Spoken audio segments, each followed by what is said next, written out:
Chapter 16 of The Catcher in the Rye begins with Holden Caulfield waking up in New York City on a Sunday morning. He leaves his hotel room at the Edmont to grab some breakfast before meeting Jane Gallagher, even though he's not yet made arrangements to see her. Holden decides he'll buy a record for his sister Phoebe, titled Little Shirley Beans, which he thinks she'd love because it was sung by a child who refused to change her voice as she matured. He admires the singer's honesty and feels it mirrors his own struggle in grappling with the pervasiveness of superficiality and phoniness around him. The 10-year-old Esther, the singer, is someone he believes sings purely for her own enjoyment and not to please others.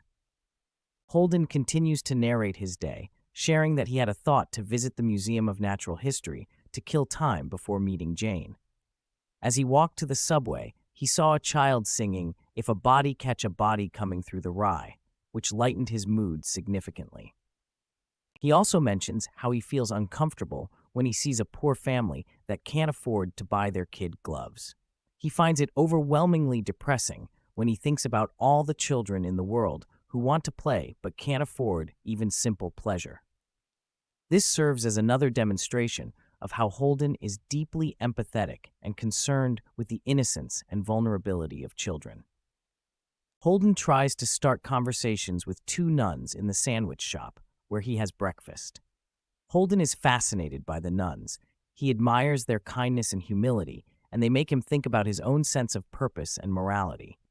He gives them a donation, and the conversation concludes with Holden feeling a renewed sense of guilt about his privilege and his struggles with religion.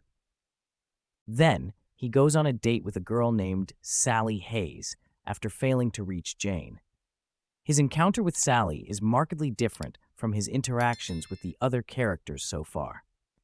Despite the fact that he finds her attractive, he also finds her superficial and frustrating, which foreshadows the problematic nature of their relationship.